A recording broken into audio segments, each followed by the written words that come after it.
I have a copy of that Kim Porter book.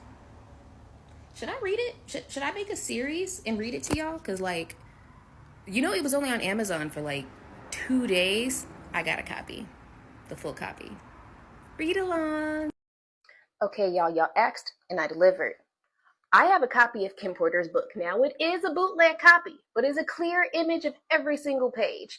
Now, this book was on Amazon for like 2 days, and then the Combs family had it taken down, but not before my good sis on Reddit posted every page. So it's available somewhere, or at least it was, because I screenshot every single image. So we're going to have a little read along.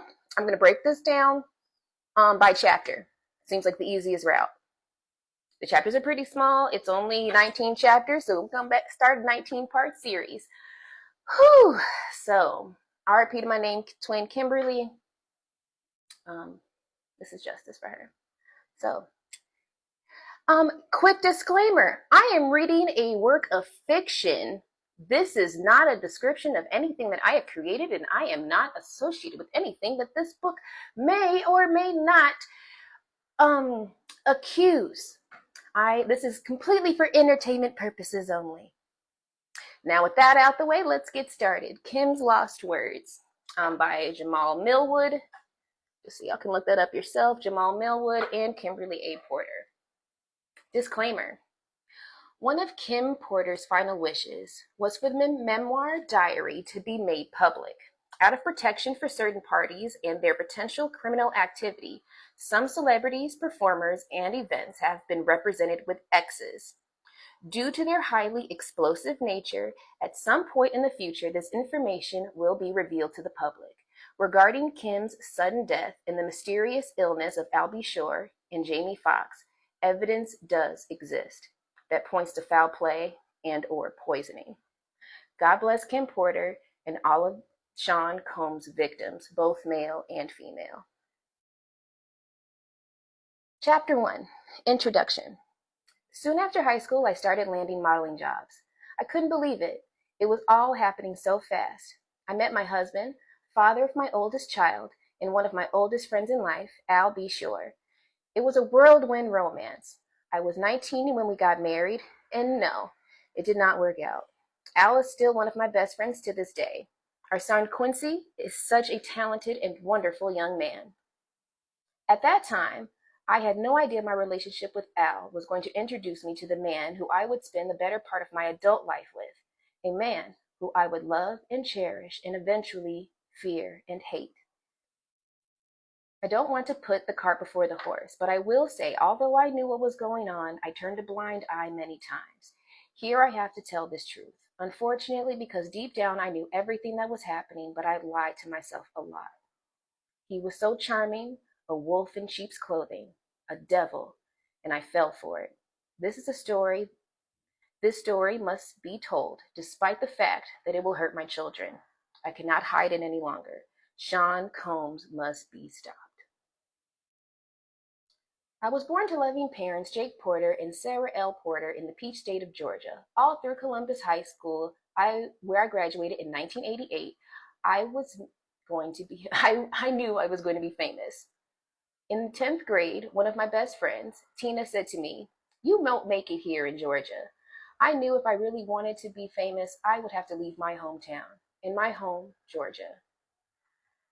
That conversation was so important as I look back now. It changed my life. I met Al when I was working in the industry. He was so dope and charming, and I had such a crush on him. We were married before I knew it, and Quincy was on the way. But I was young, and it just felt like it wasn't going to last. It was a little heated between us after we separated, but I got past that quickly. He's just a super dope guy and an amazing father. Though we separated, we are forever bonded through Quincy. Thank you, Al. I will always love you. When I met Sean, he was cool. I didn't think much of him at the time. He was just another guy at the label. Uptown was huge, and we were all living our best life. But Sean continued to lay on the charm, and before I knew it, we were dating. As a young single mom at one of the hottest companies in the world, life couldn't get any better. And it did. My boyfriend was getting even bigger. He and Clive would hang out a lot, and I didn't think anything of it. I mean, it was his boss, and he was doing bigger and better things. Scratch that. I mean, that was his boss, and he was doing bigger than most men dare to even dream. Then it happened. I mean, okay, I was a little bit of a freak, and I enjoyed myself with my partner and my toys are one thing. But I never imagined having a man I was dating ask me to use a toy on him. The first time he said he wanted to experiment, try something new, I was grossed out, but he kept begging. He said it would only be this one time, and he said he was just curious. And I was only 20 at the time, so I said the hell with it. I hated it. He bled from it. And there was doo-doo on it. And I left him alone after that. End of chapter 1. See you in part 2. See you in chapter 2. Hey y'all, welcome to part 2. Just quick disclaimer, this is not a reflection of anything that I believe. This is a work of fiction. And this is definitely just for entertainment purposes only. So let's read on. I actually read chapter 2 in the first part. So here we are at chapter 3, Second Chances. Sean kept reaching out, and I kept ignoring his calls. Eventually, a few weeks, we ran into each other at an event. He came over and sat next to me. We were cordial. He flattered me by saying, "You look amazing." I replied with a simple, "Thanks, Sean." And I tried to get up and leave, but he pulled my arm, and as soon as I turned to him, he looked me deep into my eyes and said, "Look, what happened between us was weird, but I really care about you. Can we?" He paused, and I tried to use this as my attempt to escape. I pulled my hand back and said, "Sorry, Sean, I have to go." "Please, I think I'm falling in love with you. Can we talk?" My breath was taken away. Did he say he loved me? It was so fast. I wasn't aware of this and his manipulation tactic. Not yet. God, I was so young and so naive. He continued, "Let's have dinner." And I fell for it. 2 days later, we went out for drinks at a lounge in Lower Manhattan. The place was nice. Sean was really coming up and pulling out all the stops to impress me. He pulled the chair out for me to sit. Back then, he was always a gentleman. He smiled and said, "Look," as he sat across from me. I hated it. I never wanted to do it again. Give me another chance. Over coffee the next morning, I decided to give him another chance. For the next year and a half, things seemed pretty normal. It was fun. Things were going great, and we were living the dream that I had dreamt about through my youth. Sean and Clive were working on Bad Boy, and he had his first couple of artists. He picked up Craig Mack and then some rapper from the West Coast called Notorious B1 to help Chris develop. He was collaborating with the biggest names in hip hop to make it happen. Things could not be more amazing. Then he asked me to do it again. It was insane. Sean said, "Baby, I can't stop thinking about it." "What the hell are you talking about?" I responded. Sean continued, "I just can't stop thinking about that night. It was amazing. Can you do me one more time, please?" I had to edit that for TikTok. I became infuriated. "Why don't you go get Clive? He's the one doing you, isn't he?" Then Sean hit me. This was the first time, but he slapped me hard. Before I could form words, he began to beg, I'm so sorry."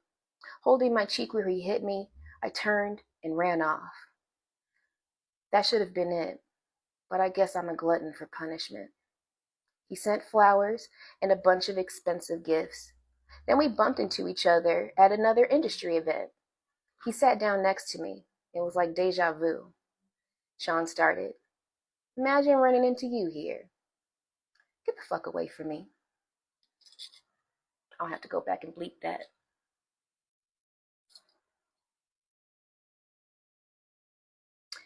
I forced out. Get away from me.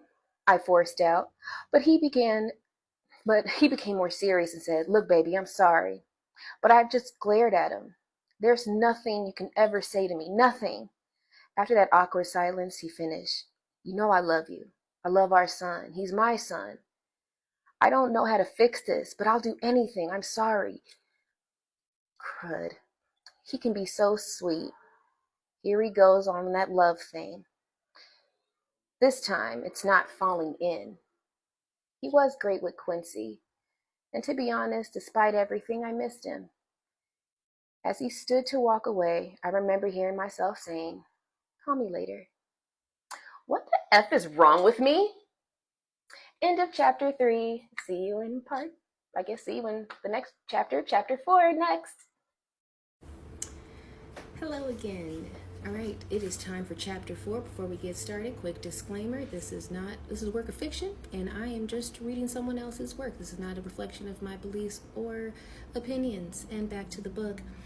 Chapter 4, Forgiveness. Sean arrived with flowers in hand. He wanted to see Quincy. He was so good to him, and Quincy ran over to hug him. I felt my heart melting. He asked Quincy, "How you doing, Tiger?" Quincy looked so innocent as he responded, "I'm good. I miss you." Sean's response sounded genuine. "I miss you too. We'll hang out tomorrow, okay?" Sean gave him a little love tap on the butt. "It's bedtime," Quincy replied. "Okay, good night," as he turned and headed towards his room. Now here was the man I fell in love with, but what was I thinking? Crap, not only does he want to use bottom plugs, he slapped the mess out of me.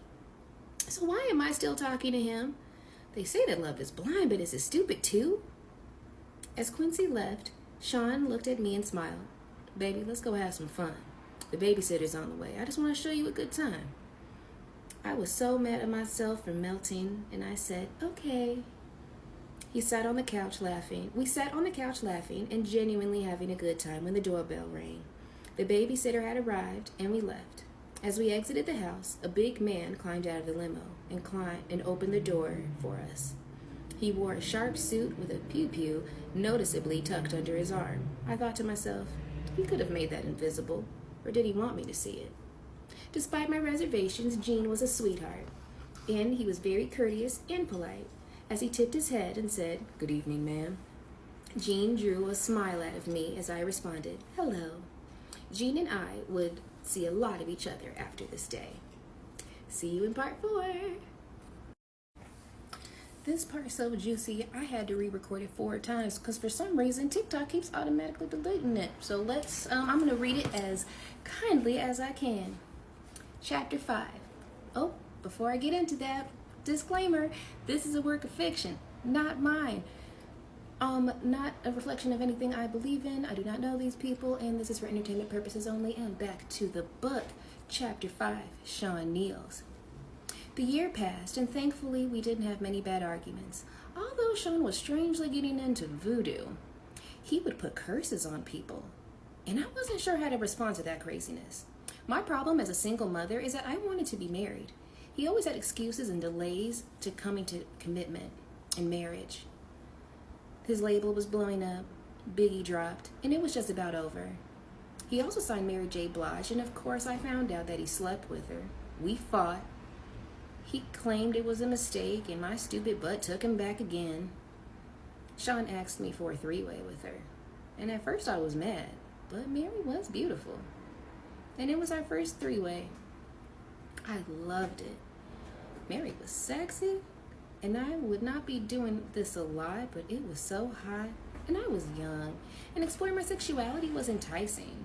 Over the years, we brought other women into our bedroom periodically, and we were happy. And it wasn't until the day I came home to a situation that went from awkward to a nightmare. Quincy was with the babysitter, and Sean was sitting with Albie Shore at the dinner table. I had a child with Al, and Sean was the father in Quincy's life. The awkwardness of it all of us being together had dissolved a long time ago. But it was still weird that they were here in my home, together, alone. I sat down and we had drinks. It was fun. The conversation was cool. Until it wasn't. Al was a little loose after a couple of drinks, and I remember him saying, "It's still weird seeing you with my friend. But you're happy, and I'm happy for you guys." Sean responded, "Hey, thanks, man. Me and you, we've shared so much." Al replied coolly, "Word." The conversation took an odd and awkward turn when Sean said, "We all been together, but not together." I was shocked for a moment, and the quietness lingered in the room. I asked, "What do you mean by all together?" Al shifted uncomfortably, but Sean didn't hesitate. You know how sometimes we invite other people into our bed. I couldn't believe it. "Oh, hell no, Sean. This is my son's father. Al, say something." What Al said left my mind boggling. I don't know, it could be kind of hot. I do miss you in that way. Although I couldn't believe Sean would do this, the truth is I still cared about Al. And this could be very hot. I just didn't want it's messing up my relationship, and if things became awkward, how could this affect Quincy? So I asked, "Are you both sure?" I imagined both of them, me. I knew it would be awkward sexually if there was some bumping of some things, but what happened next, I could never have imagined in my wildest dreams. It literally is X'd out, but it says Al XXXX. I couldn't believe it. I stood there in shock. But when Sean XXXX, I ran out the room. This was too much. I couldn't. Sean called out to me, "Oh, come on, Kimmy." They didn't chase after me. They blank. I couldn't get the image out of my mind. I couldn't be with Sean for a while. But that wouldn't be the last time I saw Sean in a compromising position. Not by a long shot. One day I found in the vault where he kept all of his encounters with men. Oh yes, he kept a record of it. But that's for later. End of chapter 5 and end of part 2. See you next time. Welcome to part 5. Quick disclaimer. This is for entertainment purposes only. This is not my creation. This is not my work of art. This is purely for entertainment, and this is a work of fiction. Back to the story. Chapter 6. Pac. Biggie took over the East Coast hip-hop, and Sean had a brilliant mind that orchestrated it. He hired people to teach Chris how to flow and write his lyrics. He hired the best producers to do the beats, although he took credit for them, and the music was unstoppable. At this point, Sean was sleeping with all the power players and everyone that wanted to do music, wanted to be a bad boy. Sean wheeled and dealed in a way that he could have been unthinkable to many. He slept with the guys that really controlled the music on the top. A lot of names average people have never heard of. These are the guys that make decisions on who is winning and who is not. He hosted parties that were fancy names for group, and everybody wanted in. When I met Tupac, Sean and I had an open relationship. And yes, I slept with Tupac. Oh, he was sexy! Sean didn't mind. And Sean didn't mind, well, not until he tried to get Pac to join both of us. Pac was not good with that. This is where the relationship became strained. Pac wasn't going to accept Sean's advances. Pac wasn't gay, and he was pissed about those advances.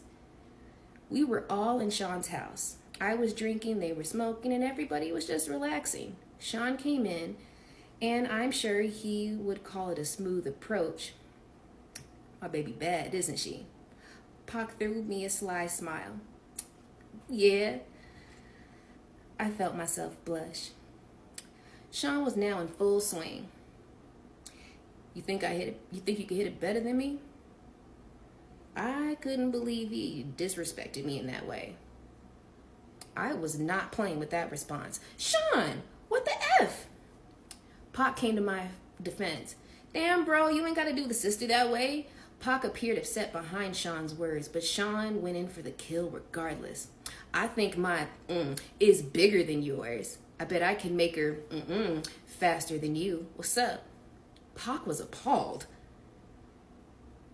What are you talking about, dude? I ain't trying to run a choo-choo. I really had to change some words in here. Sean continued. What are you scared of? Let me see who does it better. Let her be the judge. At this point, we had been inviting others into our bedroom for a while. But I'm still not used to it, and I will not stand for it, the disrespect. And I wasn't the only one upset. Pac shouted, dude, you talking about pulling your out? Sean was undaunted. What, you scared?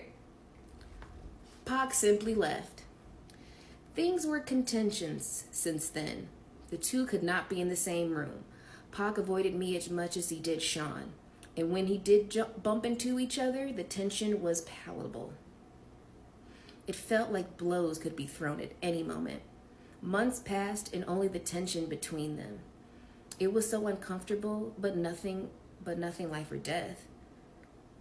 Then one day, we were at the studio, it happened. I walked into Sean's office and he was having the conversation. Sean sat from Jimmy Henchman. Pac don't leave this studio alive. I don't think I was supposed to hear it. I continued as if I didn't. Hey, Sean. Good morning, Jimmy. They didn't seem to think like I heard anything. I'm ordering breakfast. Smiling, Sean replied first. Let me get some eggs sunny side up with grits and an orange juice. I could see he was hungover. Good. I don't want him knowing I know anything. As if he just put a hit on Pac, knowing something could be dangerous. Jimmy apparently wasn't hungry. Nothing for me. As he stood next to the room, he said to Sean, let's make it happen. He nodded to me and said, Kim, always a pleasure. With a wink and a nod, with a wink at me and a nod at Sean, he turned and walked away. Jimmy was a part of our intimate circle. I went on as if nothing happened. I'll make the call now. I smiled as I left, hoping that I wasn't white as a sheet. I wasn't in the studio the night Pac survived being shot, thank God. From what I understand, Sean and Chris saw Pac at the studio after he had been shot and did nothing.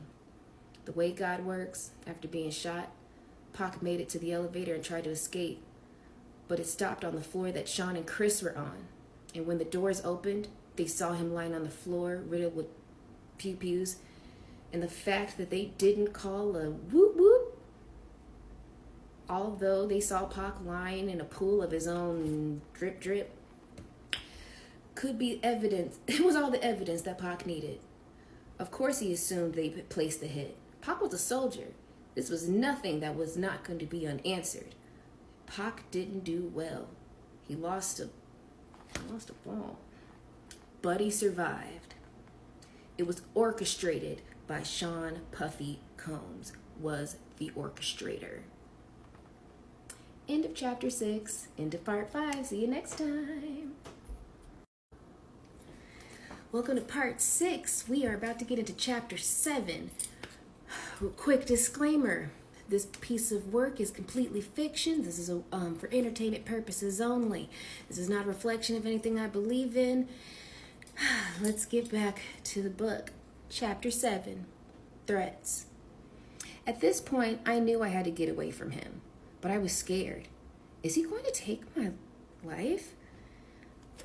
If I try to escape? One February morning, I thought I found my opportunity at dinner after an event. We were in a ritzy restaurant in a private booth. It was an executive setup. We were alone, but we were in public. Perfect. Sean was on the phone talking to an unknown listener as I sat down. His words on the call will be etched in my mind forever. We're going to release who shot you now. He waited for the response, and then it went on to say, of course they're going to think B.I.G. was in it on about Pac. That's the whole point. Nobody would give a F about a diss track against LLF and Cool J. But you know how much money this will make for this rap beef? Dudes battling someone, especially after someone really got shot. This may not be the best time for this conversation. Sean was finishing up. We'll drop the song tomorrow. Sorry, I have to edit some of the words, so pardon me. This may not be the best for this conversation. This may not be the best time for this conversation. Sean was finishing up. We drop it tomorrow. He listened on the phone and then responded. There's going to be blood in the street. Dude's missed. Pac's alive. Let's capitalize on that. When he responds, it's gonna mean more money. He turned around and looked at me and spoke back on the phone. I'll call you back. He hung up the phone and talked to me and spoke to me. What's wrong? I tried my best to fake a smile at what I heard. After all, me and Pac were intimate. I responded, nothing. Sean was a fool. Are you sure? His demeanor was threatening, but I responded cool as I could muster to his intimidating stare. Yeah, of course.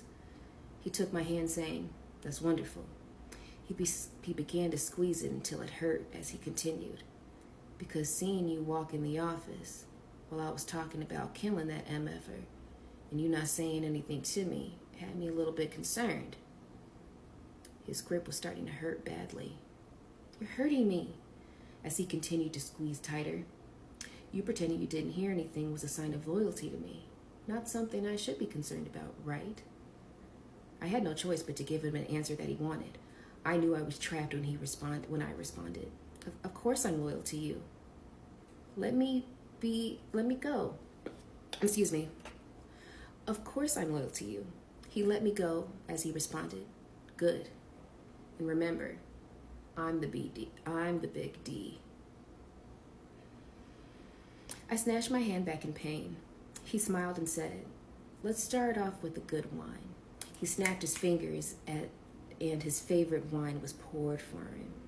He knew what Sean wanted, and Sean got what he wanted. Blah, blah, blah, blah, blah.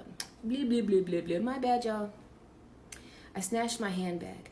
He smiled and said, let's start off with a good wine, and he snapped his fingers, and his favorite wine was poured for him. They knew what Sean wanted, and what he wanted he got. I'm trapped. Now isn't the time for me to launch my escape plan. I have to be strategic. This is going to be hard to leave the glamour and the glitz and the lifestyle. I mean, this man just snapped his fingers in one of the most exclusive restaurants in New York City, and they poured his wine of choice. A bottle of wine is $800, and this is 1994. The list to get in this place is 6 months long if you are somebody. Mayor Giuliani has a table here tonight also. If I got up and walked out, I would be safe. But what about tomorrow? I had to think. He sipped his wine and smiled. You're not drinking? He pointed at my glass, and of course the waiter filled it. He knew what I liked as well. Sean had a bad temper. He yells sometimes. Okay, he's roughed me up once or twice, but he's never punched me, he's never bruised me, and he's never hit Quincy. I would not have stood for that. He never laid a hand on my son. At that time, I never thought of him touching Quincy in any way. Then the significance of what he said hit me. Is he mad at Tupac over me? I'm the big D. Oh my God. The last time he put his hands on me, it was because I enjoyed Jamie Foxx too much. He enjoyed Jamie too much. He gets so insanely jealous, it's not fair. He wants to bring other men into the bedroom, but then gets jealous when he does. Dang, you're quiet tonight. He was snapping me back into the present. I asked him questions that were burning in my chest as I walked into the office. What does Chris think of this? He looked at me coolly and said, his fat butt just better keep making music. A third guest was escorted by security. Sean motioned him to sit. The waiter walked over to Sean Carter and asked, would you like something? Carter responded, no thank you. Then said, hello, to me, and he smiled. And I smiled, replying, hey Carter. And he took a sip of his drink. The Seans may have shared a bed together from time to time, but thankfully I have never asked to join. Carter went on to speak to Sean. I think we're meeting in private. Sean replied with a nonchalant shrug. I had to discuss something with her. It's fine, go ahead. He wielded this kind of power. Carter shifted uncomfortably in his chair before continuing. It's true.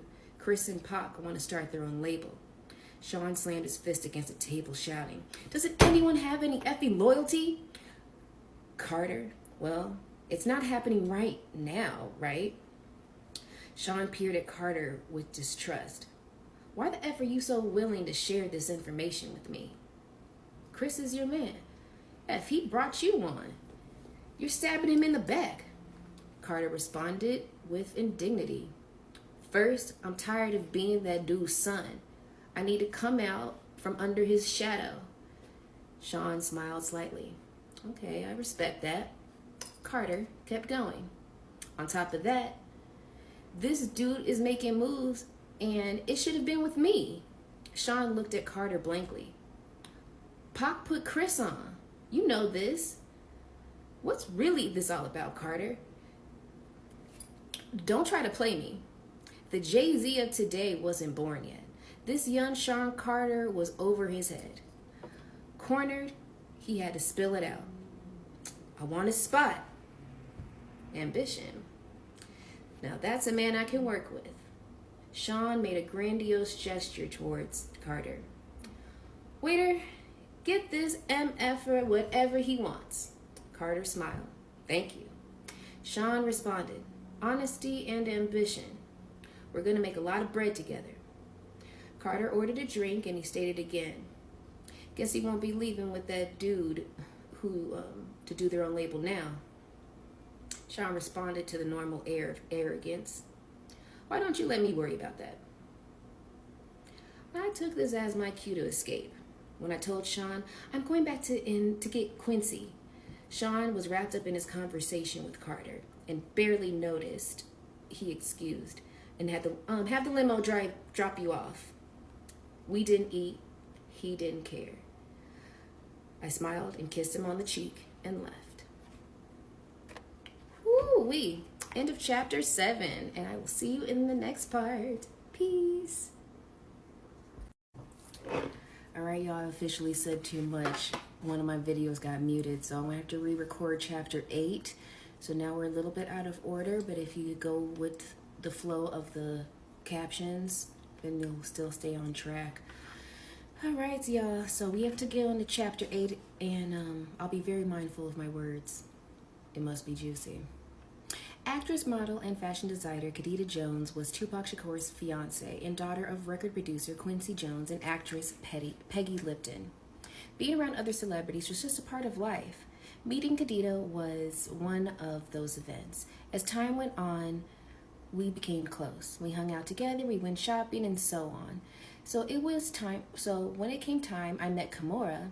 Those were the days, or so I thought. We always had girl talk. The fact that she was dating someone I had previously been with wasn't a source of contention. We didn't get jealous over things like that. It was just girl talk. No, we didn't become intimate with Khadijah. Kimora was too jealous for all that. Yes, Khadijah knew about Kimora, Sean, and I. We had all been together intimately, but of course she did. We shared all those kinds of things. We were open and honest with each other about almost everything. A true friendship.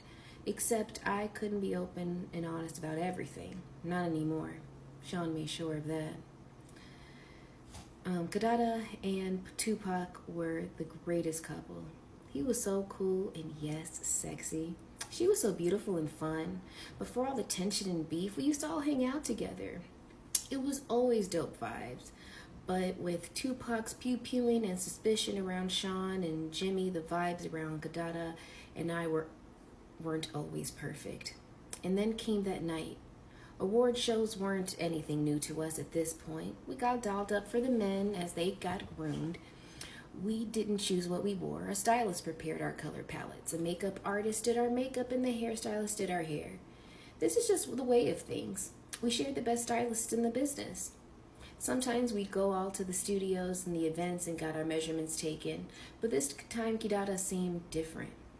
I felt something was wrong, and when I probed her, she wouldn't say anything. The next day, the event was here, and we all would see each other inside. Even though Sean was my man, he was far as props as I had nothing on Khadijah. Being Quincy Jones's daughter had perks, and superstardom was one of them. Pac wasn't there. When she saw, she came over to our table. She sat around kicking with a very dope vibe. Sean knew he was going to clean up at the award show, and he had all but taken over the East Coast musically. With all the hits, there were really no way he wouldn't. Bad Boy Hall of Fame type of stuff. And Sean P. Diddy Combs knew it. Sean smiled at Kidada as she sat at our table, but something about his smile didn't seem authentic. Soon, I would know why. He's sick when he has a grudge against somebody. And as Sean said, Bad Boy's gonna clean the F up. From his table, with Faith and Chris replied, yeah, and this new stuff we got was bussin'. It's gonna have these dudes sick. Kidada signaled over the waiter to pour her a glass of ginger ale as she sat over at the table. As the waiter refreshed her drink, she said, Pac's music's gonna get some love too. Sean grimaced. Oh, come on, Sean. I know you got your differences, but you have to admit the man makes great music. Sean looked at me in the corner of his eye and then took a sip of his favorite cognac and replied, Bad Boy has the hottest music on the planet. But I ain't tripping. Everybody got they shine, right? Kidada signed. Sean, Tupac thinks you're behind him getting pew-pewed. You two were so close. You need to make this right. Sean responded indignantly. Why would I call that dude think I had... excuse me, I have to edit this, but why would that dude think I had anything to do with it? Kidada retorted. Sean, can you blame him? Sean was obviously not happy with the question by his reply. Yeah, I can blame him. He had nothing going. All of us. That dude turned on me. He has the gumption to blame me for his pew-pewing. The indignity of the manager managed to spew out while lying through his teeth was something I did not expect. I was thrown back by the moment before interjecting. Dad, do you have to do this tonight? It's Sean's big night. Kimura heard the ruckus and made her way to our table. She sat down and said, Hey, everybody, with that big dimpled smile. I smiled and replied, Hey. Kadita also seemed happy to see her. She said, Hey, what's up, Kimmy? Kimura never was the type to hold her tongue and went straight at it. The whole place is buzzing by the fact that you're all sitting back here accusing Sean of shooting Pac. Y'all kinda loud. She laughed. Kadita seemed embarrassed, but she looked around and everybody staring and whispering.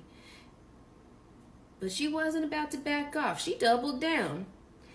Anybody here not talking about it ain't real anyway. We all know Sean was behind it. Kimura forced a smile. Honey, we don't have to do this here. Kadita made it clear that she was not going to be silenced as she continued. Oh, let's not hurt the feelings of Sean Puffy Combs. He had one of the most prolific rappers in the game pew-pewed. Sean clenched his hand into a fist, and if it was anyone else, it would have turned ugly. But this is Quincy Jones's daughter. Sean is a monster in the streets, but he's feared by men that knew. But he didn't want no smoke from Quincy Jones could bring. Kadada could continue with impunity. Sean couldn't touch her. Christopher and Mary, both wanting to defend the super producer, had made them both famous. Both started to stand and make their way over to the table. But Sean signaled them with a firm motion of his hand, and they remained in their seats and watched helplessly. Kadada seemed to be on a full rampage. You're not safe in these streets, Sean. You think you're untouchable. Kimura seemed red in the face, and then she grabbed Kadada by her hand, saying, I gotta go to the restroom. Kadada, not willing to stop, snatched her hand back away, yelling, Let go of me. Kimura needed her to get a grip and said sternly, like a parent speaking to a child mid-tantrum, Da! Kadada turned to her and yelled, What? Kimura nodded toward the crowded room and Kadada looked around. Here. She's deflated slightly. Kimura, now in control, spoke firm but softly. Let's go powder our nose. Kadada nodded with a grimace and gave a sharp look back at Sean as he walked away. As the tension slowly melted away, I asked Sean, Are you okay? Sean didn't reply at first. He looked around and saw if nobody was really paying attention at the ruckus had died down. He stood next to a pitcher of ginger ale at Kadada's table. He poured himself a drink from it, and then I looked again. Nobody was paying attention. Then he put the pitcher under the table. What was he doing? And then I heard a distinct sound of liquid being poured into liquid. Oh my God, is he in the pitcher? He smiled at me as he brought the pitcher back from under the table and finally replied to me, I'm good. And then he stood and returned the pitcher to the table. I was in awe. I knew he had a bad temper, but that was disgusting. I'll never drink or eat anything after an argument ever again. Kadada and Kimura made their way back to the table, and Kadada to sit, and Sean watched on quietly. Sean made small talk. Which songs do you think they'll give me awards for? As Kadada poured a drink, Sean's bodyguard made his way over to the table. I think he stopped her from drinking, as everyone else just sat and watched. Jean was incurring Sean's wrath, if I'm right. Relieved, I replied, Babe, you got a catalog, it's crazy. It's got a lot of songs. Sean glared at Kadada's table for the entire night. Whew. Hopefully this won't get flagged, because I gotta be mindful. Don't let the clock you. This is part 7. See you next time. Hello everybody, welcome back. Time for part 8. Before we get into that, quick disclaimer, this is just a work of fiction. This is not a reflection of anything that I believe in. I do not know these people. This is just for entertainment purposes only. And with that being said, let's get back to the book. Chapter 9, Going Back to Cali. We had a wild night. It was after one of Sean's infamous parties. Everyone was there, and we not only had 3-ways, but we also swapped partners. Our sex life was crazy. I got into doing things with Sean I would never have been able to do with a straight man. Sean cared about me, but I'm becoming more and more obvious that he preferred men. And I was beginning to think that I was more of a cover for his wild desires than because he really wanted to be with me. I think it's just, this is a journal. I think it's just phrased funny. He was like a Caesar, every woman's man and every man's woman. But truthfully, at this stage, I was becoming more okay with it. I woke up and left the bedroom where I was with Jada Pinkett, and Sean happened to be coming out of the bedroom with XXX and Will Smith. And yes, XXS attended the parties from time to time. I could see him and Will behind snuggled up in the bed together.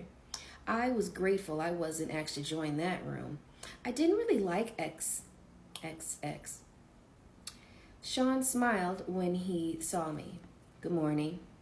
Here at the group things, he wasn't very affectionate. He didn't have to pretend. He could walk, he couldn't even walk straight. I knew how his bottom felt, literally. They've had sessions in playing in each other's cavities. Oh my. I wanted to be home before Quincy woke up, so I told him I'm ready to go. He responded, let's have a cup of coffee first. This meant he wanted to talk. I didn't know what it was about, but in a situation like this, I didn't really have a choice. He was becoming more and more violent when he didn't get what he wanted, and I didn't want to fight. So I sat down, and before he started talking, XXX came out of the room. Sean was wearing boxers. XXX was in his birthday suit. XXX addressed us.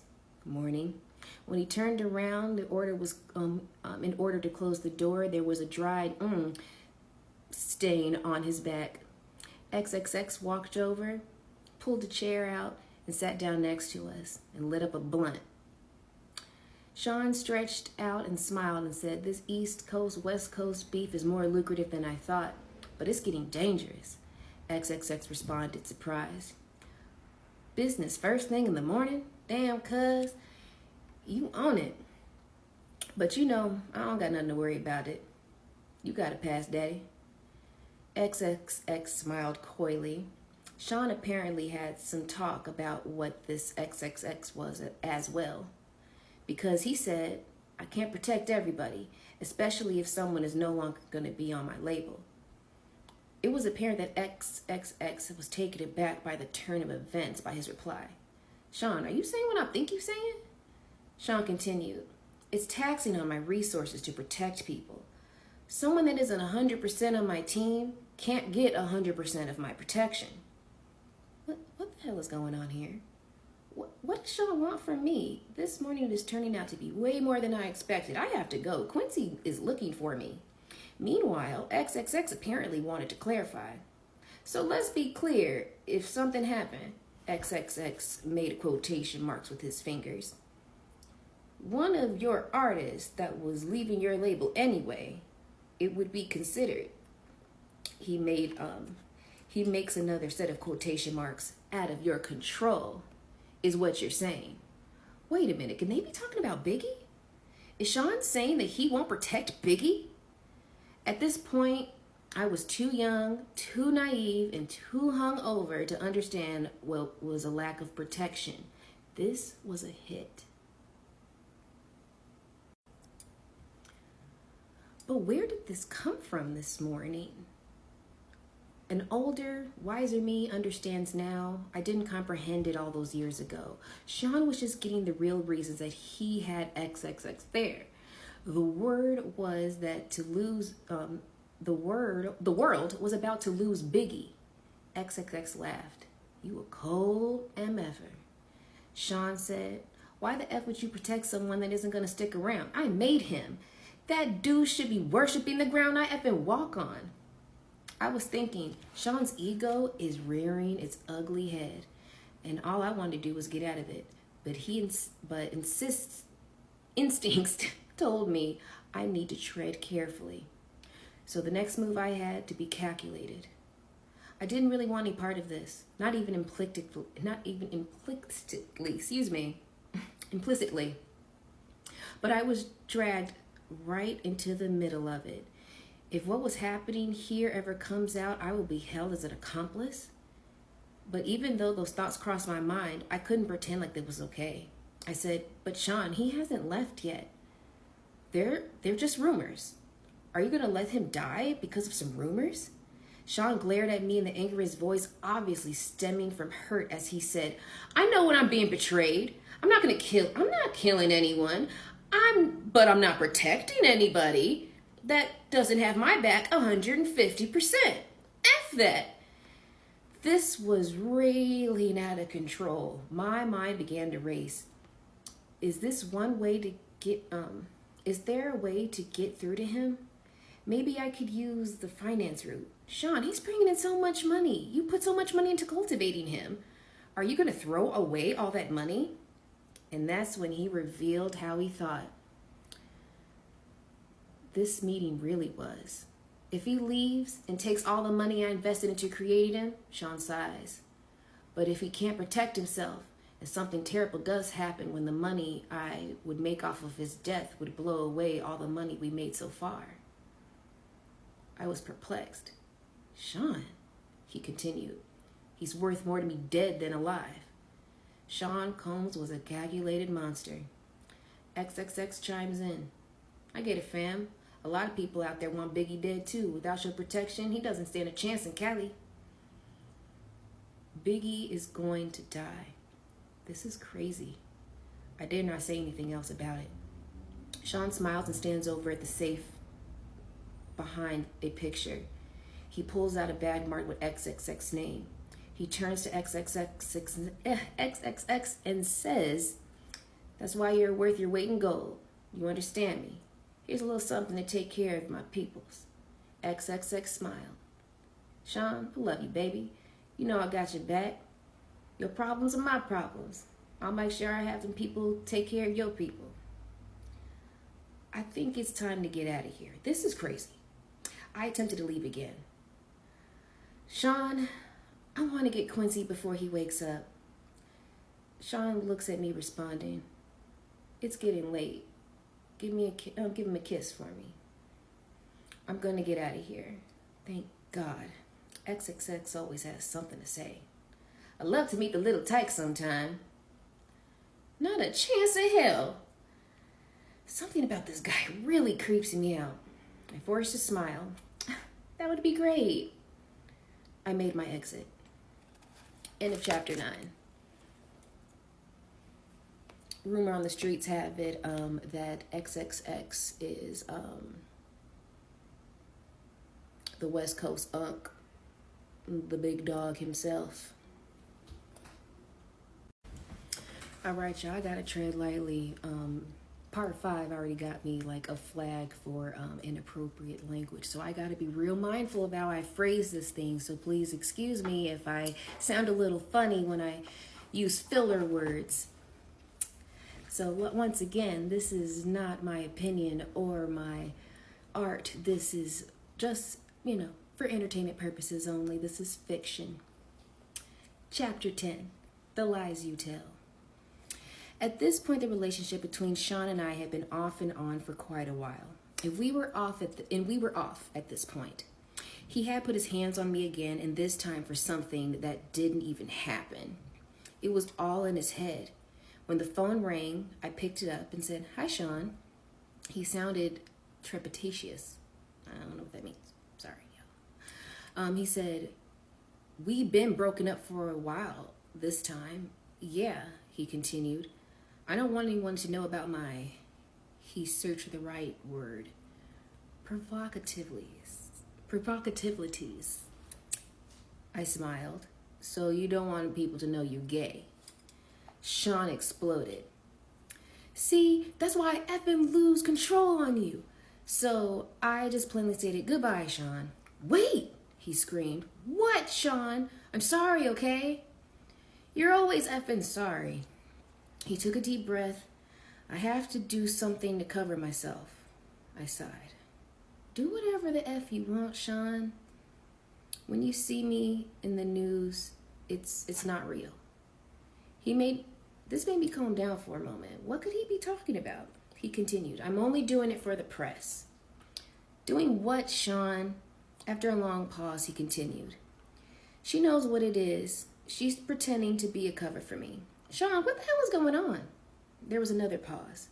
"Publicly, I'm going to be dating someone else. A video girl." He laughed. "Why would you do that?" "I have to cover myself." I was getting mad, and I was getting angrier more about myself than what was him. Why was I getting jealous? I was sitting there actually comparing myself to a video vixen in my mind. They were thick, but look at my body. Did he prefer them light-skinned, big-butt girls from the videos? I calmed myself. I know he likes men. All the way. As I regained my control, I asked, "Why are you telling me this?" He sighed. I wanted you to find out for me first." Like, I care. He came to me with his favorite line. "You know I love you." It was getting old. I could only think to myself, here we go. It's big love, strong word. I'm tired of him throwing it around and using it when it fits his needs. He's using it while he's sitting here telling me that he's dating someone else. And I replied, "You don't hit people you love, Sean. Love doesn't hurt." He sucked his teeth and he responded, "Come on, you serious? That stuff's for children. We aren't in high school. Sometimes things happen. It doesn't mean I don't love you. I wouldn't hit you if I didn't." Wait, I know that sounded wrong. "You said exactly what you meant." He took a deep breath. There was an awkward silence. The fact that I was still on the phone and waiting for him to speak meant he had the power. He was more cautious as he continued. He didn't want to lose that power. "Kim, no one that I don't care about can bring that kind of emotion out of me." I wanted to say, "Is that how you talk to the dudes when you be using those plugs?" But that's a line I would not dare cross. Instead, I said, "You say that while you're dating someone else's girl? That's just for the public." I was done. It could be heard in my voice as I said, "Whatever, Sean. Do what you need to do. Just leave me alone." "I'm never giving up on us," he cried. I responded to the emotional control attempt with a little reserve as I could muster. I didn't believe the words that came tumbling out of his mouth. Sean, there is no us anymore. Goodbye. Tell Quincy I miss him. He threw out an emotional manipulation. He really drives me crazy. This time, I said with much more conviction. Goodbye, Sean. I hung up. Manipulative. Jerk. That is the end of chapter 10. I will see you next time. Hey everybody, welcome back to part 10. We're about to get into chapter 11. Before I get started, let's go through a little disclaimer. This is just a work of art. This is not my writing. It's for entertainment purposes only. It does not reflect any of my opinions. I don't know these people. Let's get into chapter 11. Mo problems. For a while, I was actually happy to see Sean gone. I was getting older and the loving parties were out of control. It was getting time for me to slow down. Quincy was getting older and I knew if I kept going, the rumor circulating would eventually get its way back to him. And what would he think of me? Chris is about to take his trip to California. I didn't know exactly what was going to happen out there, but I felt like Tiana Wallace was about to be an orphan. I knew I didn't want any ties to that. I was sitting there contemplating all of this in my robe, sipping my wine on a Friday evening. The doorbell rings. I was not expecting company. I opened the door and found Sean. My heart skipped a beat. I was shocked, but recovered quickly. I forced a smile and I told him with slight slurred speech, "Hey, come on in." Ugh, why am I intoxicated? Well, I'm way more intoxicated than I thought. Sean entered, looking around suspiciously, then turned to me and smiled, saying, "You haven't been returning my calls. I just wanted to make sure you're okay." "I'm fine." He obviously was not here out of concern.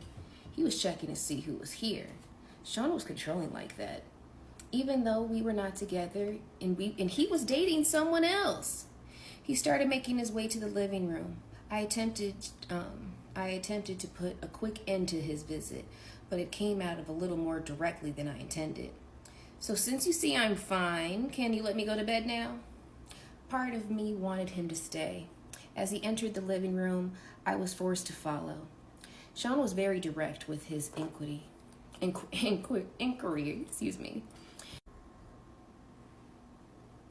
"You're dating someone else. I can mess with whoever I choose." This is when Sean became irate. He fiercely slammed me into the ground. Then he pulled out a .22 and set it down on the table. He turned to me calmly. I was scared. My voice quivered as I pled to him. "Sean, please stop. Quincy's here." How did we get here? How did we get to the point that he was in my living room threatening me with a pew-pew? He knelt on a knee and got right in my face to say, "You're mine. You don't have a choice in that now. I can't live without you." He stood up, composed himself. I was terrified as I whimpered, "Sean, that's not love." Sean picked up his pew-pew and cocked it. He looked over at me thoughtfully and asked, "Have you ever heard, if I can't have you, no one else can?" "Sean, please don't. Please, Quincy will hear." Sean smiled as he put the pew-pew away, saying, "Oh, it's just for the dramatic effect. I would never shoot you. If I was going to kill you, no one could trace it to me. You know how many people I've had taken care of over the years. It would be so quiet, something in your food or your drink. Something that would never get back to me. I wouldn't shoot you. Do you understand?" I could only nod, tears flowing down my cheeks. He looked at me thoughtfully as he reached down to help me up. I could do nothing but agree. He's a terrifying monster. Now he wanted to smooth it over, and I had to go along with it. What else could I do? "Listen, baby, I don't ever want to hurt you. You know, I really do love you, or I would have moved on. Think about living my life without you. It's just too hard. If someone ever tried to hurt you, I would unalive them." My back hurt from where I hit the table when he shoved me. All I could do as he helped me up was nod as I understood the streaming tears which he wiped. He looked towards Quincy's room. "Let me say goodnight." "No, Sean, please. He's..." Thinking quickly, "He has to get up in the morning." Sean looked at me with an unreadable look. He was studying me. Okay, I'm gonna go. Nervously, I walked him to the front door. This is over, thank God. He kissed me. I didn't want him touching me, but I couldn't refuse. Kissed Quincy for me. I tried to keep my composure as he replied, "Sure, Sean." As I opened the door to leave, the bodyguard was waiting outside, escorted me to the car. This is far worse than I realized. Why would he need a bodyguard at my front door? How was he anticipating this to go? After I shut the door and had a drink, for tonight, nightmare was over. I sipped my wine and I cried. For the next few days, he sent dozens of flowers. He bought Quincy expensive toys. He didn't want me. He wanted me to keep a secret. And I can't go to them. It's like a gangster movie. How high up does the power go?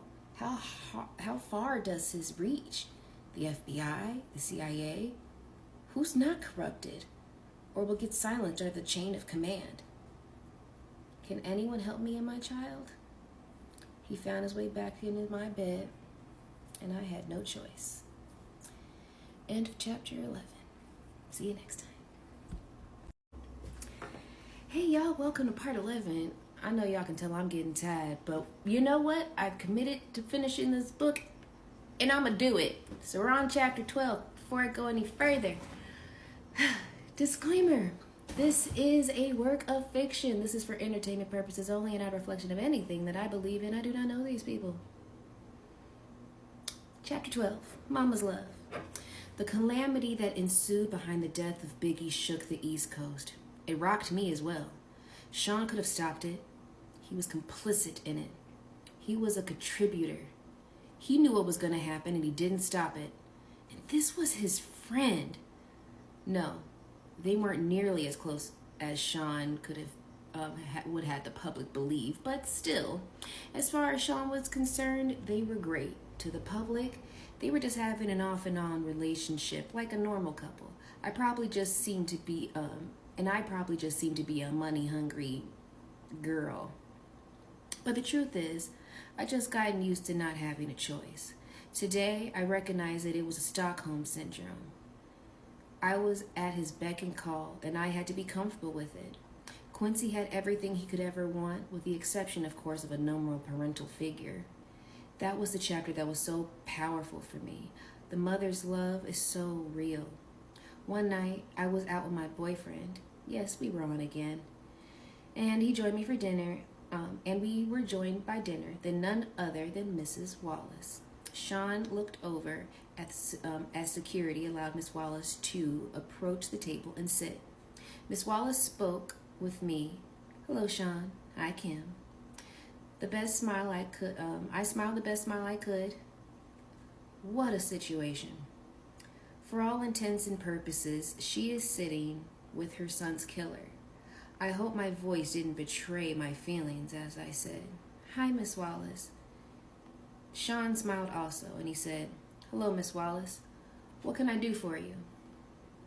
When I got your call, it sounded urgent. He was able to appear as if he was smiling warmly. This was the creepiest situation of my life. She looked at Sean with pleading eyes. "I know this isn't your problem, but things have gotten hard. I was hoping that you could send some of the money that Chris made with you this way." Sean shook his head. "That's not something I can just do. There are attorneys and accountants. Can I maybe help you with a little something to get you past the hump?"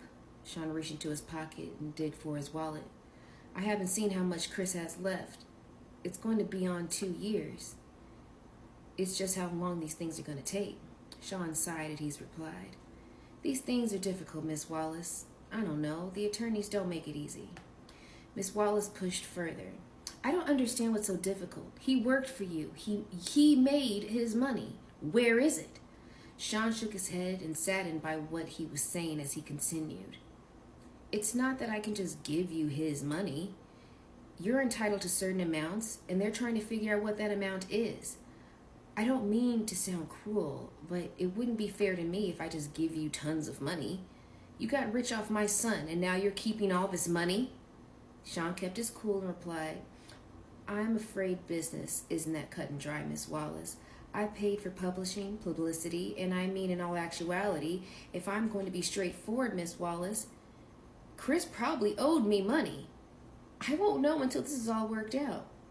The anger in Miss Wallace's voice barely overshadowed the pain, and perhaps it magnified as she uttered the only words she could muster. You bastard. Sean didn't flinch. He just said, look at the contract. I am honestly trying to get him as much as possible out of it, but I have investors. I can't just take money that doesn't belong to him and start giving it away. Miss Wallace exploded in her response. You know good and well Chris doesn't owe you anything. Sean stared at her in the eye with an unwaveringly and said, you should have started making, he would have started making a profit a few years, his money until the album sales paid for the studio time, music videos, publishing, and marketing. It would have come from his shows. I'm sorry. It isn't here to make that money. I miss him. Her response was deadpan. Did you kill my son? Momentarily, Sean was stunned into silence. She asked again, with her voice quivering. Did you? He started. Miss Wallace. She would not be redirected. Answer the question. I was not used to seeing Sean on the defensive. No, of course not. She looked at him with spite and anger in her voice, enough to send shivers up my spine as she replied with menace only a mother can. I don't believe you, Sean. Sean looked at her with sadness, and I knew in my soul to be fake. Although looking at him without context, anyone would believe him, and he replied, I'm sorry to hear that. Today I know he was not able to muster that fake insecurity. Today I know he was able to muster that false sincerity because he's a sociopath. Back then, I thought it was compassion. No more words. Miss Wallace stood up and left. Sean watched her exit with disbelief. Not knowing what to do, I placed my order. Dinner that night was long and silent. I feared for Miss Wallace's life. Sean is the most dangerous when he feels threatened. No, she could not physically threaten him, but his threats were very real. If she goes public with her accusations, Sean's image could be damaged. I have felt for myself with the extents he will go through in order to protect his image. Ooh, that's the end of chapter 12, and we will see you next time. Welcome to part 12. We're going into chapter 13. A quick disclaimer, this is a work of art. This is just for entertainment purposes only and no reflection of anything that I believe or think. I have no opinion of this. This is just for entertainment. And off to chapter 13. Have some faith. The fact of the matter is, Sean was a complete control freak. He was the absolute worst. But above all things he did control, this might have been one of the most despicable ones. We were in the bad boy office one evening, sitting in the lounge area, enjoying a meal. Sean was smoking one of those big cigars that he liked when Faith entered and sat down with us. She seemed relaxed and she said, "Hey guys." I smiled. I never had any bad vibe from the marvelous Faith Evans. We never talked about the wild times the three of us had shared at one of Sean's parties. I gave her a hug. "Hey girl, what's up?" Sean smiled and I continued and asked, "Hey, what brings you out?" She addressed Sean saying, "Look, when you asked me to hook up with Chris, I understood. You needed to control him, and I felt honored that you would have chose me to monitor one of your most valuable assets. Chris is sweet." Sean laughed and said, "Honestly, I knew you would be good. Make the big man feel loved. I don't feel good about this at all, Sean." Sean got up and with a look in his eyes he gets before he blows his top. Faith saw it also. She treaded carefully. "Sean, you know Sean, you know I'm as loyal as they come." Sean leaned forward, unintentionally threatening, and said in a low tone, Yeah. But Sean, Chris and I had a child together. Sean leaned back. He let out a deep breath. And I'm gonna take care of you. You're not like Chris. You're loyal. Faith had a tear in her eye as she responded. He didn't have to die. This was getting very touchy. Did she know? Did she suspect? Was this her trying to find out if Sean intentionally unalived Biggie? I wanted to ask, but of course there was no way of doing it. This is so crazy. Sean sighed and replied, He didn't. Don't get me wrong. I miss him. But he was leaving me anyway. No one cares about my pain. Classic narcissistic Sean. It's all about him.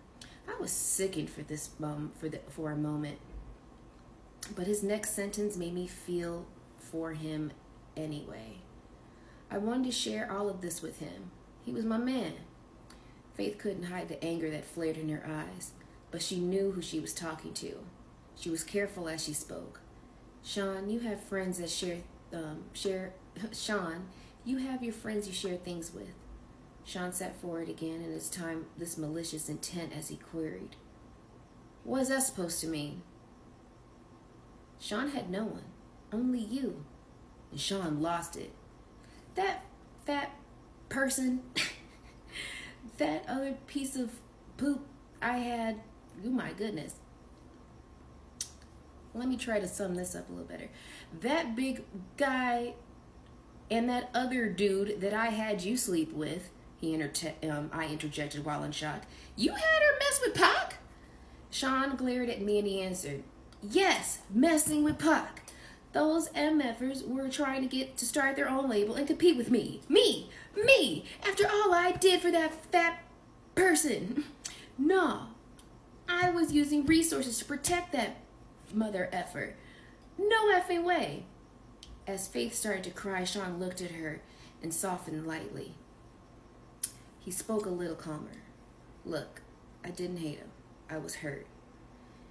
But I didn't hate him. Look, I'll make sure you and little CJ are well taken care of. Without words, Faith got up to leave.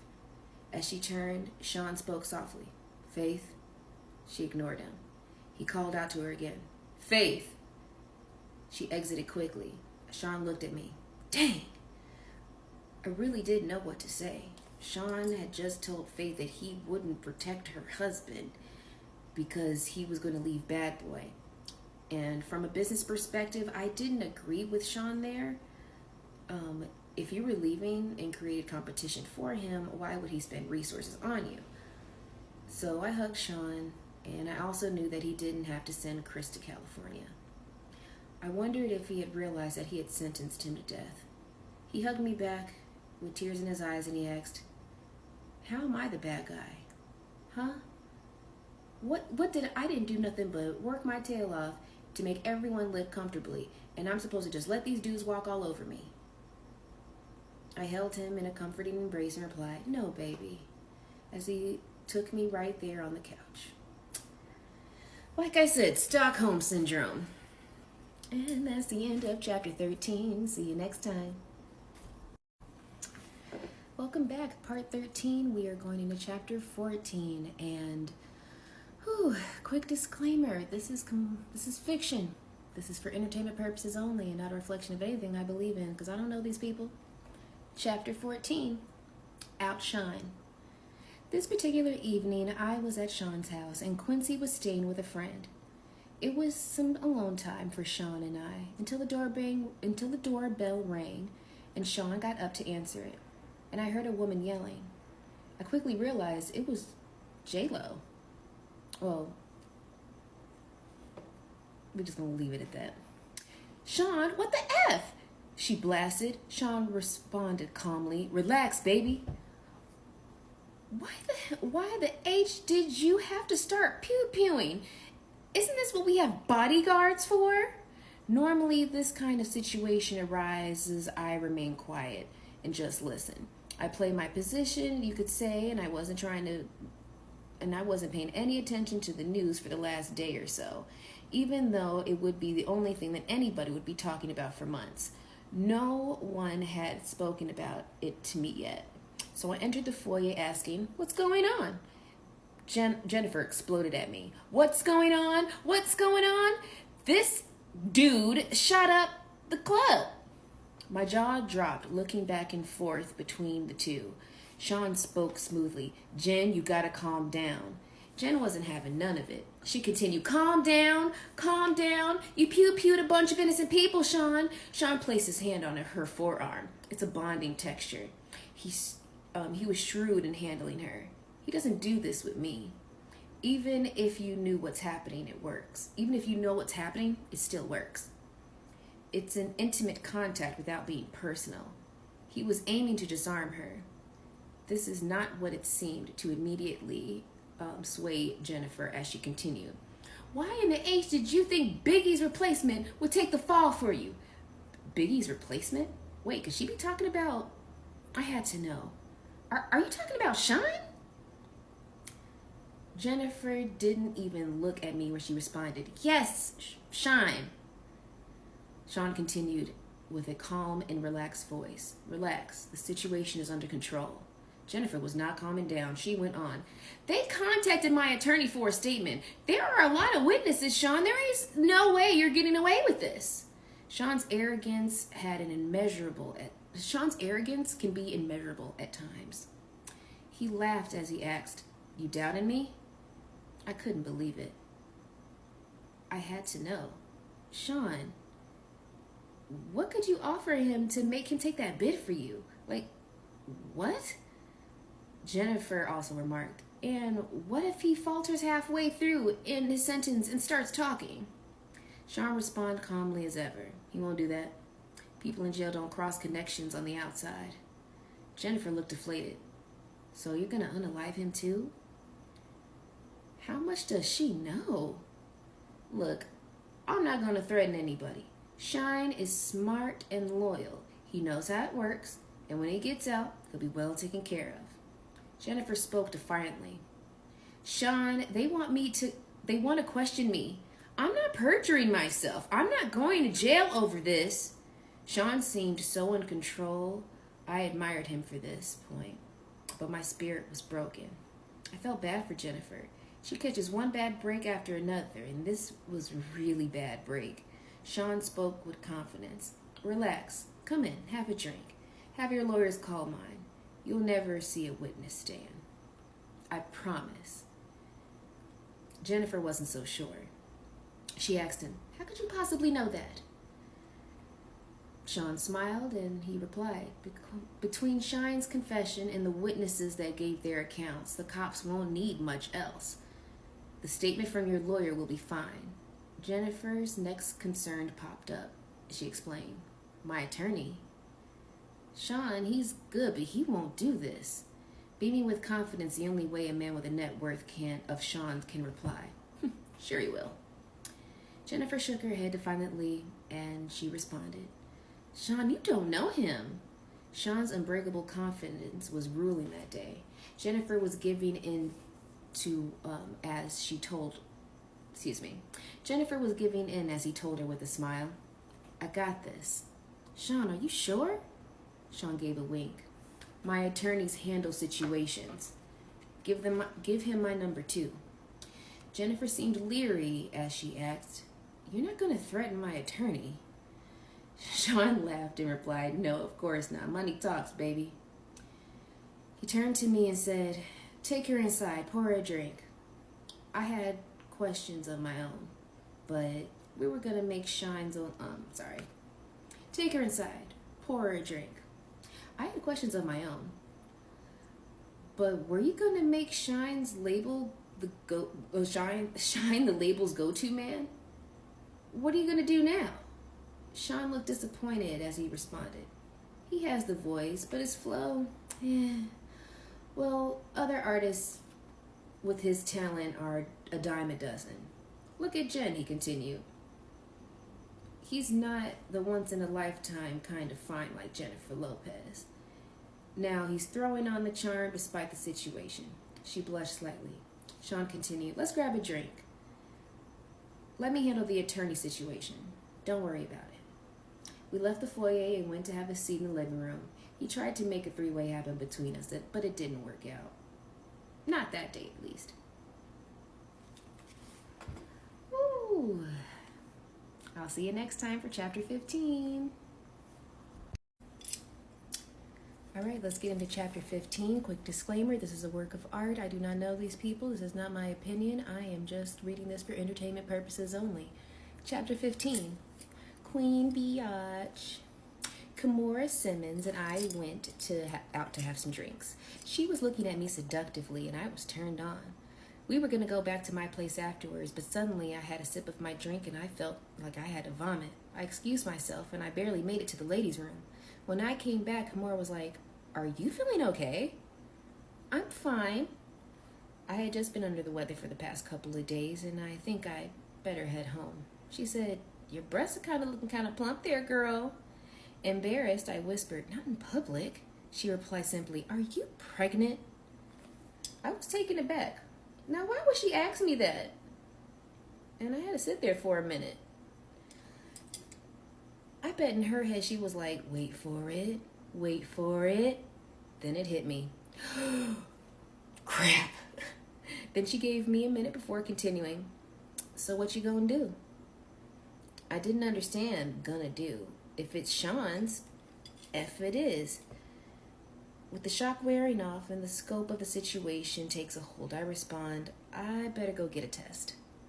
She looked at me with pity. "Dang, girl, good luck. After I see what he did to Chris, I wouldn't want to be in." The desire that was in her eyes before I got sick was all but gone.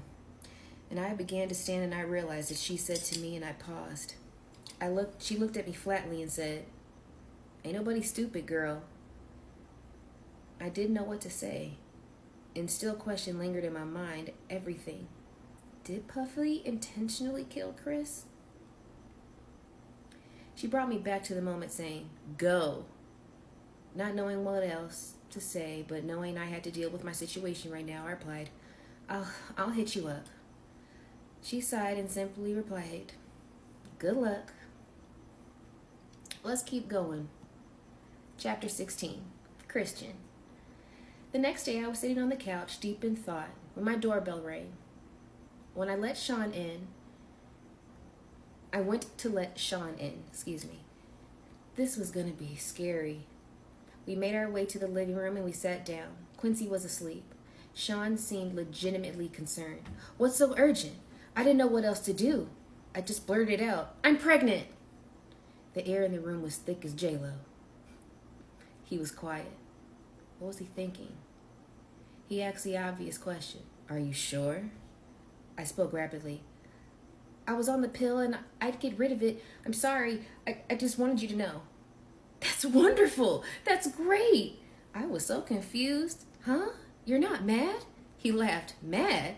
No, why would I be mad? This is wonderful news. I'm going to be a dad with the woman I love, bury my child. What could possibly be better?" He jumped on the phone and called one of his besties. I could hear Will Smith congratulating him. "Yeah, definitely. Hold on, Kim, baby." I was just in awe in fact that he didn't get angry. And yes, I will admit, I was sure he was going to hit me. So I was in relief when I replied, "Yes?" He told me excitedly, "We're going to have a party." His excitement was contagious. I was getting really excited. "Yeah, gender reveal." He cut me off. "Yes, of course. We're going to do all that. Everyone's going to want to sleep with you right before you give birth." My heart sank to my chest. I'm sorry, you said everybody's going to want to what? He went on with the same excitement. "Well, not everybody, you know. Will, Jada, Triple X, Sean. I'm having a baby." He verbally waved me off. "It'll be fine." I couldn't help myself. I just started crying. Sean grew quiet on the phone. Then he spoke low. "I'll call you back." He hung up the phone and took me by the hand. "Baby, I never asked anything from you." I tried to see him through the tears streaming down my face. I couldn't believe the words coming out of his mouth. I tried to speak. "Sean." He cut me off. "I provide everything anyone could ever want. Do you want for anything?" Sobbing, I replied. No, but, he continued, this is the kind of thing I have to do in order to be giving style, where you live in the lap of luxury and get to be on TV shows and in movies. I know you don't want this, but do you want all of this to go away? The whimper is all I could manage. No, he continued softly. Then you gotta do this. I said, but Sean, I don't believe in all this spiritual crazy stuff. We got here because you're brilliant. Not because of those fun time parties. He replied, do you trust me? I did. My soul was so broken. I did. I responded, yes. He sighed and said, then let's do what we need to do and keep what we have. As I nodded yes, he pulled me in for a hug. Thank you, baby. We're going to have a beautiful baby. He ordered me some food, and that night I cried myself to sleep. I was going to be group activitied at 9 months pregnant, and I want my child out of this life. I'm going to have a good biblical name, a heavy Christian name. They're not going to take his soul.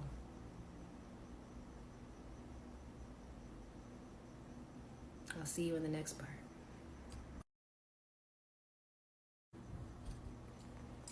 All right, let's get into chapter 17. Before I do, another disclaimer. This is for entertainment purposes only. This is not my work. This is not my opinions. I don't know these people. So, it's all alleged. All right, chapter 17, Broken Promises. I don't know how this managed to stay out of the media for so long, but Sean got to the point that he was incredibly abusive, and only his inner circle knew about it. The artists were too afraid to say anything. He had gained so much power, nobody would say anything. Puff Daddy was kingpin. This Monday afternoon, Quincy was in school, and our son Christian was at the nanny, and I still had to make a living. I still loved the camera, and I had been casted for a movie. Sean was coming over to celebrate with me, just the two of us. I was in the bathroom when he came in. We were supposed to go out to dinner, but he was in a foul mood. Sean yelled, "What the F?" I looked. I would have walked on eggshells as I came out of the bathroom, but I found him holding flowers, so I smiled. "Oh, you brought me flowers," Sean yelled. "No! Who the F are they from?" I was bewildered. I told him honestly, I don't know. Probably just a fan. He threw the attached card at me, and I picked it up and I read it. Sean, he slapped me so hard I hit the ground. Sean yelled, "Who the F were you with the other night?" I looked down at the card that was lying on the ground next to me, and it read, "The other night was amazing. We must do it again." Shoot, I tried to explain. Sean! He threw flowers at me. "That's not how this works. You have my child. You don't touch anyone unless I allow it." I yelled back, "It was just coffee with the producer. It was nothing." He glared at me and asked, "Who the F is this producer?" I was just trying desperately to calm him down as I responded, "From the movie, babe. Calm down."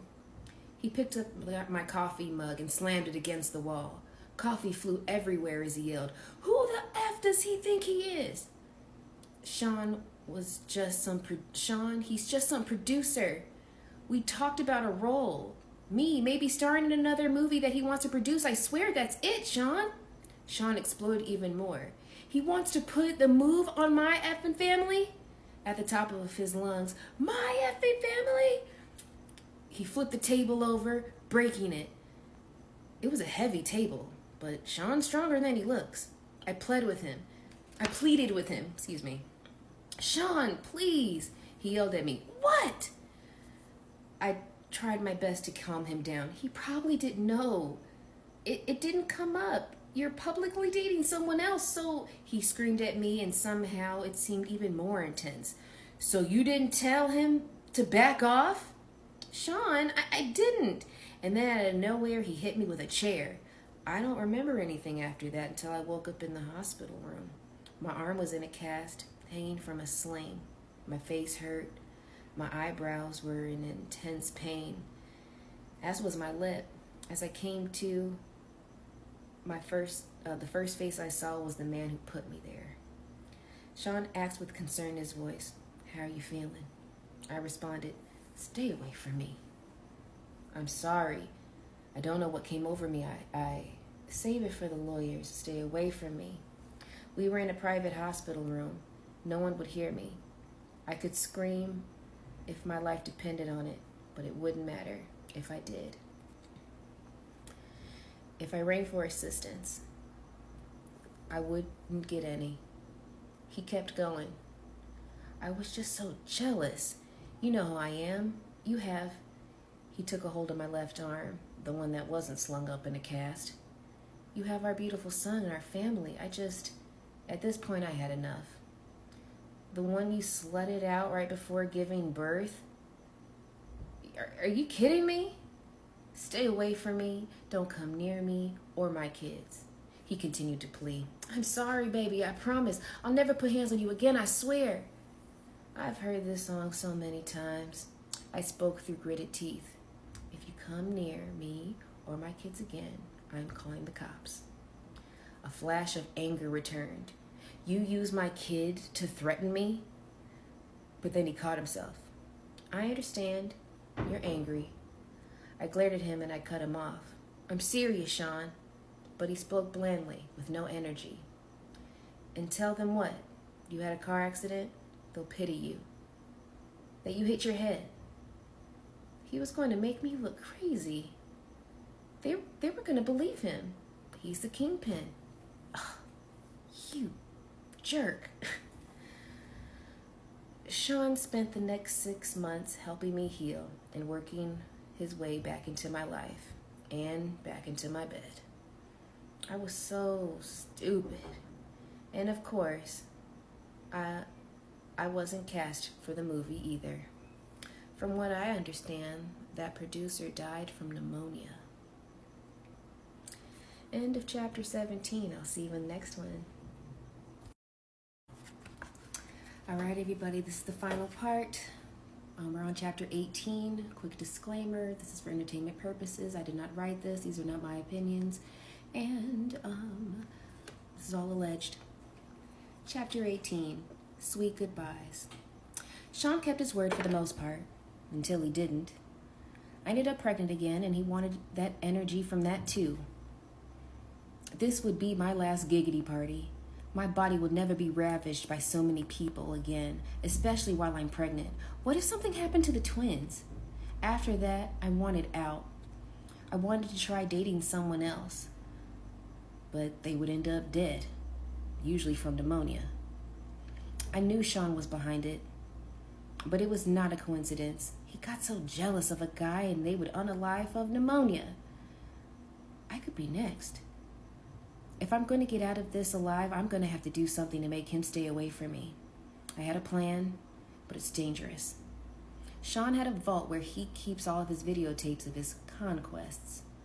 I started sleeping with him again. After he falls asleep, since he started drinking heavily, I would get into the vault, get a couple of tapes, take them home, make copies, and swap them out the next set of tapes a few days later. It took weeks before I got all of the copies, but he never knew I had them, and this was my way out. Some of the tapes had things I would have never expected. Some parties were one thing, but the young boys like Usher, Little Bow Wow, and Bieber, I would have never known. My God, is he grooming Quincy? This has to end. I invited him over one day to confront him and put an end to our on-again, off-again relationship. He'd entered my home unannounced for the last time, and he would no longer have a key after today. I was in the kitchen. Kimora and I were sharing drinks. I was scared to face him alone. Sean entered smiling. "What's up, Kimmy?" "Hey, Mora." I told Sean. "Sit down." Because of my tone, he looked at me stunned and asked, "What's going on? What's this?" I responded with delight. "Me taking my life back. We're done." He answered, "Hold on, wait a minute." I was so excited I wasn't hearing any of it, and I shouted at him, No, it's over." He looked confused and asked, "Where is all of this coming from?" With disgust, I said, "I've got the footage, Sean." He looked even more confused and inquired, "What are you talking about?" Kimura said with revulsion, "Usher too?" Sean said, "Wait, now what's going on?" Sean stood aggressively and Kimura responded, "Don't make me call the cops." Sean's anger was creeping as he replied, "Oh, this is how it is." I simply nodded. "If anything happens to either one of us, it gets released." He seethed as he queried, "After all I've done for you?" I don't think I was ever so happy as when I said those words to him. "Get out!" Pissed, he started to leave. Looking back with pure hatred as he walked down the stairs, he turned around with a fury and lunged at me. He knocked me down near the top of the stairs. I was hurt. Kimura screamed, "Stop!" As he began to crouch over me and crouched at me, I kicked at him, hit him in the kneecap, and then in the face, and he went tumbling down the stairs. He was hurt, too hurt to get up. And I called the cops. Kimura left before they arrived. When he left, it was in an ambulance. I felt empowered. I felt safe. Sean Combs' days have finally come to an end. All right, y'all, final chapter, chapter 19. Things were okay for a while. I started dating again, but it was normal until things got serious with someone, and then my boyfriend unalived of pneumonia. I knew it was Sean, again. It's when I decided to write this book. A few days ago, my home was burglarized. Only laptops were stolen. I know it was him, or his goons. Of course, I had a copy in the cloud, and I was able to easily download it onto this new computer. And as I continue to write this now, I sent it to the cloud as well. And I will send a few copies via email, and my Google Drive password will be attached to the missing chapters can be accessed. This book must get out. There are so many chapters to add. This outline is a great start. I have organized the rest of the chapters and add them in little by little. I planned on spending today working on exactly that, but I'm not feeling well. Thank God their kids aren't here this weekend. I need a rest. I called Kimura to cancel our tentative plans for our meetup. When I spoke to her, she said, "Girl, that don't sound like the flu. You want to go to the hospital?" I told her I need to get some rest, and I need to get off. And I quickly got off the phone. But why can't I get my doctor? Why won't he pick up the phone? Oh no. I called Sean from my bedroom, where I was lying in my bed. All I could think about was the kids, my babies who are with this monster, this man that I now suspect has done this to me. Sean picked up with an air of superiority in his tone that let me know it was already too late. He spoke confidently into the phone. "Hello?" I screamed at him. "You jerk! I have your children!" "What are you talking about? The kids are with me," he replied with a mocking innocence. There's literally nothing I can do. I only could ask, "Did you ever love me?" Instead of answering the question, he responded, "The most important thing in this world is loyalty." I couldn't believe it. I had to even ask, though I understood. What does that mean? But with the same framed innocence, he mocked, "Kim, is there something wrong?" He's going to continue this game to the bitter end. I asked one last time, "How could you?" Again, with the narcissism that had now come to despise, he responded, "How could I? Do what? I gave you everything. You went to someone else. You left me just like everyone else did." You asked, "How could I?" How could I what? I yelled, "Look at what you did to everyone around you." There was only anger in his response. "So you're saying everyone leaves because of how I am, and you're going to expose me?" He had me burglarized. I knew it. I shouldn't have threatened him. I should have just published the book. I'm going to unalive. Like Heavy D, like Biggie, like Pac, like so many others, because he is a monster, plain and simple. Before hanging up, I simply say, "That's not the only copy, dummy." Then I shoot out a group text. I let everyone know he got me. Then I called 911. As I sit here waiting for the ambulance, I'm writing this chapter and praying that I make it to the hospital. I don't feel like writing anymore. I may not be around to see it in print, and that's okay. I'm sending it out, and he will not get away with this. I will have my say and my final words. Sean Combs will get exposed, even if I lose my life doing it. My kids have always been my most cherished possession. I want the world to know that, but most importantly, I want them to know. That's it. The book's 59 pages long, and that's the end of it. This has been a journey. Let's have a conversation. Good night.